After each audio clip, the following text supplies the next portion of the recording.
तो हेलो साथियों, नमस्कार। स्वागत है आपका अपने चैनल सक्सेस जंक्शन एक कदम सफलता की ओर में। और हम लेकर के आ गए हैं आपके लिए मध्य प्रदेश पात्रता परीक्षा वर्ग 2 13 मई सेकंड शिफ्ट का एग्जाम एनालिसिस, जहां पर हम देखेंगे कि आज किस तरह के प्रश्न पार्ट ए में जो 30 नंबर का है उसमें कौन कौन से प्रश्न पूछे गए हैं। इसके अलावा पार्ट बी जो आपका साइंस है उसमें कौन कौन से प्रश्न पूछे गए हैं। जीके के कौन कौन से प्रश्न, जीके और करंट अफेयर के प्रश्न आए हैं वो भी हम आपको बताने वाले हैं। साथ ही साथ में हिंदी में क्या पूछा गया है वो भी हम आपको बताएंगे, ठीक है ना। तो लगातार हम एग्जाम का एनालिसिस करा रहे हैं।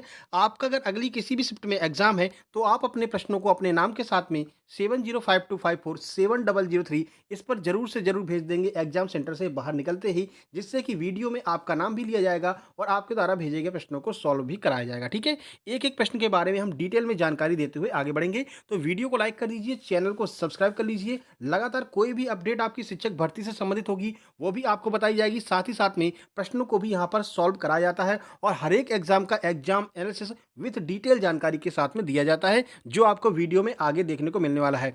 तो वीडियो को शुरू से लेकर लास्ट तक देखिएगा। लास्ट में हम आपको ये बताएंगे कि आज कितने कितने नंबर जो है हमको देखने को मिले हैं, विद्यार्थियों के कितने कितने नंबर आए हैं वो भी हम आपको लास्ट में बताएंगे। तो चलिए शुरुआत करते हैं। सबसे पहले पार्ट ए की हिंदी की बात करते हैं। तो हिंदी में वही गद्यांश और पद्यांश पूछ रहे हैं। 4 प्रश्न आपके गद्यांश के आए थे और 4 प्रश्न आपके पद्यांश के आए थे। और इस पद्यांश में से ही आपसे जो है प्रश्न बनाए गए थे। शीर्षक वाला प्रश्न आज भी पूछा गया था, डेली शीर्षक वाला प्रश्न पूछ रहे हैं। इसके बाद में एक समास और एक विलोम भी पूछा गया था। यानी कि आपकी हिंदी कुल मिलाकर के 10 नंबर की आई थी और 10 में से आप 8 से 9 नंबर आराम से प्राप्त कर सकते थे। इस तरह की हिंदी आपकी पूछी गई थी। ये एक ऐसा एरिया है जहाँ से आप ज़्यादा से ज़्यादा नंबर गेन कर सकते हैं, ठीक है।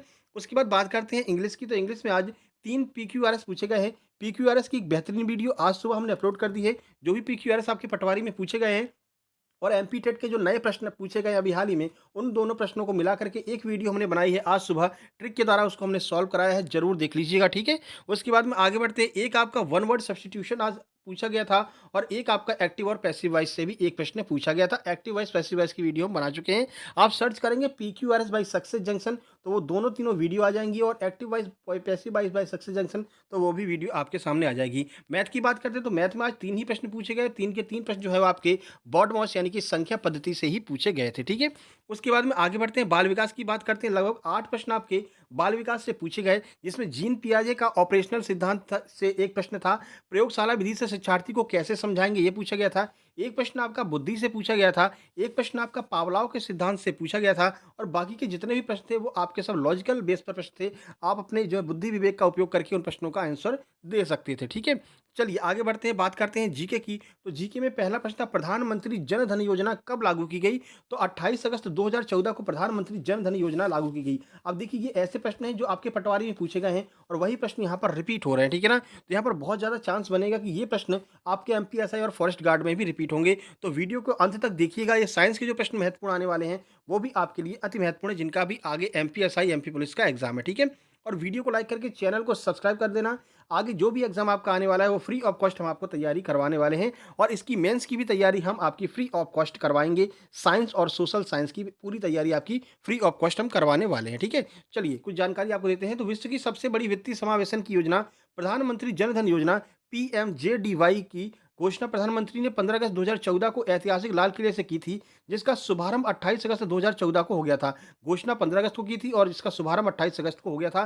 पीएमजेडीवाई ये पूरा आपको याद रखना, क्योंकि यहाँ बीच में पूछ लेते हैं कि पीएमजेडीवाई में डी का अर्थ क्या है, ठीक है, जे का अर्थ क्या है, ये अलग अलग भी पूछा जा सकता है, ठीक है। तो प्रधानमंत्री जन धन योजना इसका फुल फॉर्म है, तो ये आपको याद रखना है। मेघा परमार का संबंध किस खेल से है या किस क्षेत्र से है। तो सही आंसर है मेघा परमार पर्वतारोही है मध्य प्रदेश की। अब ये प्रश्न एक करंट अफेयर का प्रश्न है कि करंट में ये चर्चा में रही, क्यों चर्चा में रही, आइए देख लेते हैं। तो मध्य प्रदेश की सरकार ने प्रदेश की प्रथम पर्वतारोही मेघा परमार को बेटी बचाओ बेटी पढ़ाओ अभियान के ब्रांड एम्बेसडर पद से बर्खास्त कर दिया है। इसलिए ये जो करंट अफेयर का प्रश्न है, ये करंट अफेयर का प्रश्न आपके एग्जाम में पूछा गया है। एमपी करंट अफेयर का यह प्रश्न है, ठीक है। चलिए आगे बढ़ लेते हैं। तो मेघा परमार एक पर्वतारोही हैं, आपको याद रखना है। केंद्रीय जल संसाधन मंत्री कौन है। तो पता ही है आपको, श्री गजेंद्र सिंह शेखावत जो है वो केंद्रीय जल संसाधन मंत्री हैं। अब ये प्रश्न क्यों पूछा गया, क्योंकि ये केंद्रीय जल संसाधन मंत्री अभी हाल ही में यहाँ पर करंट में न्यूज़ में रहे हैं। देखिए, तो केंद्रीय जल शक्ति मंत्री श्री गजेंद्र सिंह शेखावत ने पुणे में आयोजित धारा 2023 शहरी नदियों के लिए समग्र अभियान का उद्घाटन की अध्यक्षता की थी। इस वजह से ये चर्चा में रहे थे, इसलिए ये प्रश्न आपके एग्जाम में पूछा गया है। तो एमपी करंट अफेयर के जो भी प्रश्न आपके फॉरेस्ट गार्ड एमपी एसआई में आएंगे उन सब को हम कवर करेंगे, इसलिए चैनल को सब्सक्राइब जरूर कर लेना। चलिए बात करते हैं पार्ट बी साइंस की। अगर हम बात करें कल आपका हिंदी का एग्ज़ाम स्टार्ट हो जाएगा, तो कल क्या-क्या प्रश्न पूछेगा हिंदी में और आपके 30 नंबर में पार्ट ए में, वो सब हम आपको कल बताएँगे, ठीक है? चलिए, पटाखों में हरे रंग का इस्तेमाल के मतलब हरे रंग के इस्तेमाल के लिए किसका यूज़ किया जाता है? तो आपको पता है बेरियम का यूज़ किया जाता है हरे रंग के इस्तेमाल के लिए, ठीक है ना? हरे रंग के इस्तेमाल के लिए बेरियम का यूज़ किया जाता है, जो पटाखों में हरे रंग की रोशनी निकलती है, उसके लिए बेरियम का यूज़ किया जाता है, ठीक है ना? चलिए, अब यहाँ से हम शुरू करते हैं, बंदर तथा चिंपैंज़ी में कितने क्रोमोसोम पाए जाते हैं? तो बंदर तथा चिंपैंज़ी में कुल 24 जोड़े जो है आपके क्रोमोसोम पाए जाते हैं, ये आपको याद रखना है। 24 जोड़े होते हैं, बिल्कुल सही आंसर इसका एनसीईआरटी के अकॉर्डिंग 24 जोड़े ही होगा, ठीक है? मनुष्य की बात करते हैं तो मनुष्य में कुल 23 जोड़े क्रोमोसोम पाए जाते हैं, ये आपको याद रखना है, ठीक है? एकमात्र ऐसा बंदर है रीसस बंदर, तो रीसस बंदर एकमात्र ऐसा बंदर है जिसमें 21 जोड़े क्रोमोसोम पाए जाते हैं, ये भी आपको याद रखना है, ये प्रश्न आगे पूछा जा सकता है। त्वरण का एसआई मात्रक क्या होता है? तो आपको पता है मीटर पर सेकंड स्क्वायर जो है वो त्वरण का एसआई मात्रक होता है। त्वरण होता क्या किसे कहते हैं? तो किसी वस्तु के वेग परिवर्तन की दर को त्वरण कहा जाता है, ठीक है? ये आपको याद रखना है, आपसे परिभाषा भी पूछी जा सकती है। एसआई पद्धति में इसका मात्रक क्या है? तो मीटर पर सेकंड स्क्वायर। सीजीएस में पद्धति में इसका मात्रक क्या है? तो सेंटीमीटर पर सेकंड स्क्वायर। एवं इसके त्वरण का जो विमीय सूत्र है क्या है, वो भी हम बता देते हैं। तो m0 LT-2 जो है ये आपका त्वरण का विमीय सूत्र होता है। तीनों हमने आपको बता दिया, ठीक है? एक ही प्रश्न में इतनी जानकारी आपको हम दे रहे हैं, फिर भी आप वीडियो को लाइक नहीं करते मेरे भाई। इसी बात पर एक लाइक कर दीजिए और कमेंट बॉक्स में कमेंट करके बताइए कि आपको हमारा एग्जाम एनालिसिस कैसा लगता है। जो शुरू से लास्ट तक अभी तक बने हुए हैं, वो ज़रूर कमेंट बॉक्स में कमेंट करेंगे। वेग कैसी राशि है? सदिश या अदिश राशि है? यहाँ से काफ़ी प्रश्न पूछे गए थे, तो वेग एक तरह की सदिश राशि होती है, ठीक है? अब कौन-कौन सी राशियाँ सदिश हैं, कौन-कौन सी अदिश हैं, वो सब हम आपको कवर करा दे रहे हैं, क्योंकि जैसे आगे भी एग्जाम साइंस वालों का बचा हुआ है और आपके अगले भी एग्जाम में ये सदिश और अदिश से प्रश्न बनने वाले हैं, ठीक है? तो देखिए, सदिश राशियों के उदाहरण कौन-कौन से हैं? वेग, बल, संवेग, ये तीनों के तीनों क्या होते हैं? सदिश राशियाँ होती हैं। जिन राशियों में केवल परिमाण होता है, दिशा नहीं होती है, वे सभी अदिश राशियाँ होती हैं। कौन-कौन सी हैं? तो देख लीजिए, जैसे कि आपका चाल हो गया, दूरी हो गया, द्रव्यमान हो गया, आयतन हो गया, ताप हो गया, समय, ये सारी की सारी जो हैं ये आपकी अदिश राशियाँ हैं, इनमें केवल केवल परिमाण होता है, कोई दिशा नहीं होती है, ठीक है? चलिए, 1 बीघा जो है वो कितने हेक्टेयर के बराबर होता है? ये प्रश्न पूछा गया था, तो 0.2529 हेक्टेयर के बराबर आपका 1 बीघा होता है, तो 1 बीघा बराबर 0.2529 हेक्टेयर है।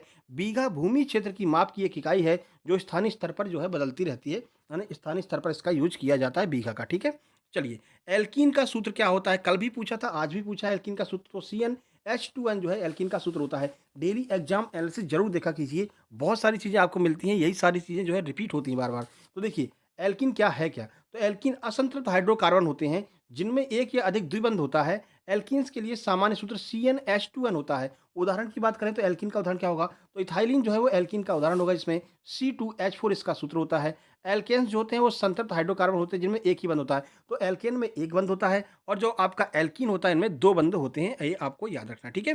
प्रयोगशाला का जो थर्मामीटर होता है उसकी रेंज कितनी होती है? तो याद रखना, -10 से 110 डिग्री सेंटीग्रेड तक जो रेंज होती है, वो प्रयोगशाला वाले थर्मामीटर की होती है। तो एक प्रयोगशाला थर्मामीटर उच्च सटीकता के साथ तापमान को मापने के लिए प्रयोगशालाओं में उपयोग में लाया जाता है, ठीक है? उपयोग में लाए जाने वाला एक उदाहरण है। एक प्रयोगशाला थर्मामीटर के तापमान की सीमा जो है -10 डिग्री सेंटीग्रेड से 110 डिग्री सेंटीग्रेड तक होती है। इसकी पीडीएफ भी आपको हमारे टेलीग्राम चैनल सक्सेस जंक्शन पर मिल जाएगी, जिसकी लिंक डिस्क्रिप्शन बॉक्स में दी है। नहीं तो आप उसको सर्च करके भी ज्वाइन कर सकते हैं, ठीक है? अपारदर्शी वस्तुओं से अगर प्रकाश को गुजारा जाएगा तो क्या होगा, ये आपसे पूछा गया था। तो जो प्रकाश है वो अपारदर्शी वस्तुओं के पार नहीं जा पाएगा, ठीक है ना?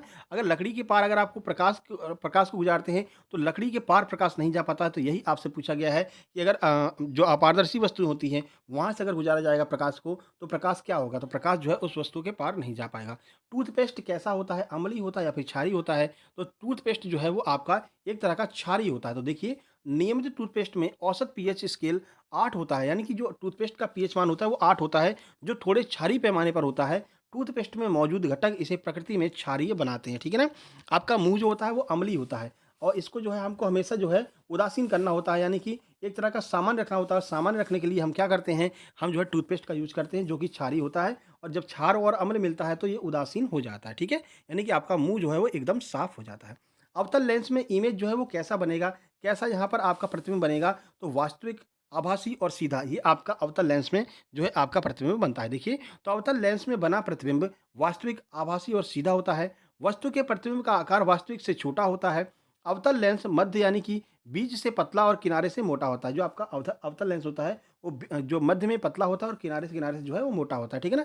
यानी कि कुछ इस तरह का आपका अवतल लेंस होता है। और जो अपसारी लेंस है ना, वो अवतल लेंस का ही एक पार्ट होता है। एक अवतल लेंस की तरह ही जो है अपसारी लेंस का उपयोग भी किया जाता है, ठीक है? वीडियो पसंद आ रहा हो मेरे भाई, वीडियो को लाइक ज़रूर कर देंगे।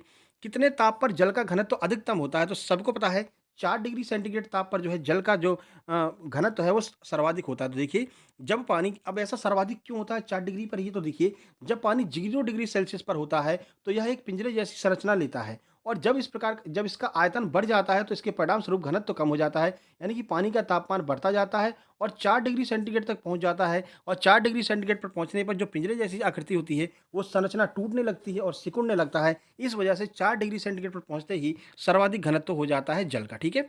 कोशिका झिल्ली के अंदर क्या भरा रहता है, ये पूछा जा रहा है। तो कोशिका झिल्ली के अंदर साइटोप्लाज्म भरा रहता है, जिसे कोशिका द्रव कहते हैं। अब कोशिका द्रव में क्या-क्या होता है, आइए देख लेते हैं। तो कोशिका झिल्ली के अंदर जो है आपका लिपिड होगा, प्रोटीन की जो है कोशिका झिल्ली जो है लिपिड और प्रोटीन की बनी होती है, ठीक है ना? इसमें 2 परत प्रोटीन की तथा इनके बीच में 1 परत लिपिड की होती है। यानी ये 2 परत जो है वो आपकी प्रोटीन की होगी, बीच में 1 परत जो है वो आपकी लिपिड की होती है, ठीक है ना? ये आपको याद रखना है।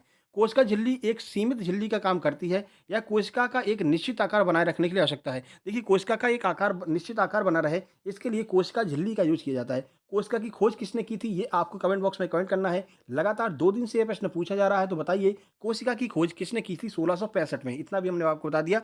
अब आप कमेंट बॉक्स में कमेंट करके बताएँगे, ठीक है? चलिए, पानी से हाइड्रोजन को कौन-सी क्रिया के द्वारा अलग किया जाता है? तो सबको पता है विद्युत अपघटन के द्वारा पानी से हाइड्रोजन को अलग किया जाता है। अब ये विद्युत अपघटन की क्रिया क्या होती है? आइए देख लेते हैं। तो विद्युत अपघटन उस प्रक्रिया को कहते हैं जिसके द्वारा किसी रासायनिक यौगिक में विद्युत धारा प्रवाहित करके उसके रासायनिक बंध को तोड़ दिया जाता है, ठीक है?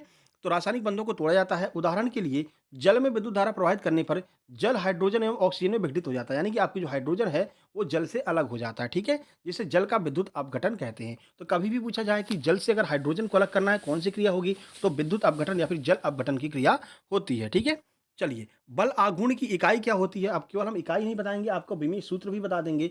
तो बल आघूर्ण की इकाई न्यूटन मीटर होती है, ठीक है? तो बल आघूर्ण का एसआई मात्रक न्यूटन मीटर है। बल आघूर्ण की विमा देख लीजिए, विमीय सूत्र क्या है? तो ml2t-2, ये आपका बल आघूर्ण का विमीय सूत्र होता है। और ये जो है एक सदिश राशि है। तो तीनों चीज़ें हमने आपको बता दी। ये आपका मात्रक हो गया, ये विमीय सूत्र हो गया, और कैसी राशि है जो है वेक्टर या स्केलर, तो ये भी हमने आपको यहाँ पर बता दिए, ठीक है? तो वीडियो को लाइक मेरे भाई ज़रूर कर देंगे, आप लाइक करना भूल जाते हैं।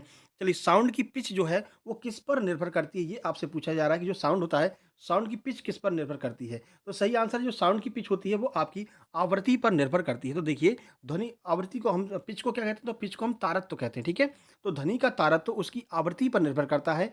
चूँकि ध्वनि का तारत्व आवृत्ति के सीधे अनुपातिक होता है, यानी कि जो ध्वनि का तारत्व है वो आवृत्ति के समानुपातिक होता है। इसका अर्थ क्या है? तो कम आवृत्ति की जो ध्वनियाँ होंगी उनका तारत्व कम होगा, अधिक आवृत्ति की जो ध्वनियाँ होंगी उनका उच्च तारत्व होता है, ठीक है ना? समानुपाती का मतलब क्या है? समानुपाती का मतलब है जो जितना इसको बढ़ाएँगे उतना ये भी बढ़ता जाएगा। व्युत्क्रमानुपाती का अर्थ क्या होता है? तो व्युत्क्रमानुपाती का अर्थ होता है कि ये 1 अपॉन में जो है व्युत्क्रमानुपाती शब्द रखा जाता है, यानी कि अगर इसको बढ़ाएँगे तो ये कम हो जाएगा, ठीक है ना? इसको कम करेंगे तो ये बढ़ जाएगा। लेकिन ध्वनि के पिच में तारत्व और आवृत्ति में क्या संबंध होता है? समानुपाती का संबंध होता है। अगर तारत्व बढ़ेगा तो आवृत्ति बढ़ेगी, तारत्व कम होगा तो आवृत्ति भी कम होती जाती है, ठीक है? कोशिका का नियंत्रण केंद्र किसे कहा जाता है? तो भाई, कोशिका का जो नियंत्रण केंद्र होता है उसे हम न्यूक्लियस या फिर केंद्रक कहते हैं। तो यह झिल्ली से घिरा एक अंगक होता है जिसमें कोशिका के अधिकांश आनुवांशिक पदार्थ होते हैं। तो जो आनुवांशिकी वाले पदार्थ होते हैं वो आपके न्यूक्लियस के अंदर ही पाए जाते हैं। अब आपको एक प्रश्न का और जवाब देना है, आनुवांशिकी का पिता किसे कहते हैं? भाई, 2 प्रश्न बड़े सिंपल से पूछे हैं। कृपया कमेंट बॉक्स में कमेंट करके ज़रूर बताइएगा कि आनुवांशिकी का पिता किसे कहते हैं? इन्होंने मटर के दाने पर आनुवांशिकी की खोज की थी। ये भी हम आपको जो है आपका थोड़ा-सा जो है आपको ट्रिक बता दे रहे हैं। एक थोड़ा-सा आपको मतलब क्या कहते हैं उसको, थोड़ा-सा हिंट दे रहे हैं कि इन्होंने मटर के दाने पर खोज की थी। अब तो आप कमेंट बॉक्स में कमेंट कर ही देंगे। आप जो है साइंस के स्टूडेंट हैं, ज़रूर बताएँगे कि किसने जो है आपका आनुवंशिकी की खोज की थी। चलिए, टॉपिक की बात कर लेते हैं, कौन-कौन से टॉपिक से आज प्रश्न बहुत ज़्यादा आए थे। तो धातु-अधातु से कुल मिलाकर के 6 से 7 प्रश्न, अम्ल क्षार से 2 से 3 प्रश्न, पीएच स्केल से 3 प्रश्न पूछे गए थे, भौतिक और रासायनिक परिवर्तन से लगभग 3 प्रश्न पूछे गए थे, लेंस और दर्पण से 4 से 5 प्रश्न पूछे गए थे, सब्जेक्टिव पेडागोजी आपकी 10 नंबर की आई थी, ठीक है? तो चलिए, आपको बता दें, देखिए मेंस का बैच हम इसका स्टार्ट करने वाले हैं बहुत ही जल्द। जैसे ही इसका रिजल्ट आएगा तुरंत मेंस का बैच हम लॉन्च कर देंगे, ठीक है? अब देखिए भाई, इतना हमने आपके लिए कर दिया, अब आपको एक ही काम करना है, वीडियो को लाइक कर देना है, शेयर कर देना है दोस्तों के पास में, चैनल को सब्सक्राइब करके नोटिफिकेशन बेल ज़रूर दबा लेना, जिससे कि अगली वीडियो जो भी आए तुरंत आपके पास में पहुँच सके। कोई भी अपडेट आपकी 40 से 50% पर कोई अपडेट आने वाली है, वो सबसे पहले आपके पास पहुँचे, इसलिए चैनल को सब्सक्राइब ज़रूर कर लेना, ठीक है? ये हमारा टेलीग्राम चैनल है, इसको आप ज्वाइन कर सकते हैं। सक्सेस जंक्शन के नाम से सर्च करेंगे तो मिल जाएगा। अगर नहीं मिलता है तो लिंक जो है डिस्क्रिप्शन बॉक्स में लिंक भी दी गई है। और एक और चैनल है सक्सेस जंक्शन लाइव, इसको ज़रूर ज्वाइन कर लेंगे, क्योंकि यहाँ पर बहुत सारी किताबें फ्री ऑफ कॉस्ट आपको मिल जाएँगी। यादव सर के जो क्लास नोट्स वगैरह हैं, जिसके लिए आप पैसे खर्च करते हैं, वो आपको यहाँ पर फ्री में मिल जाएँगे।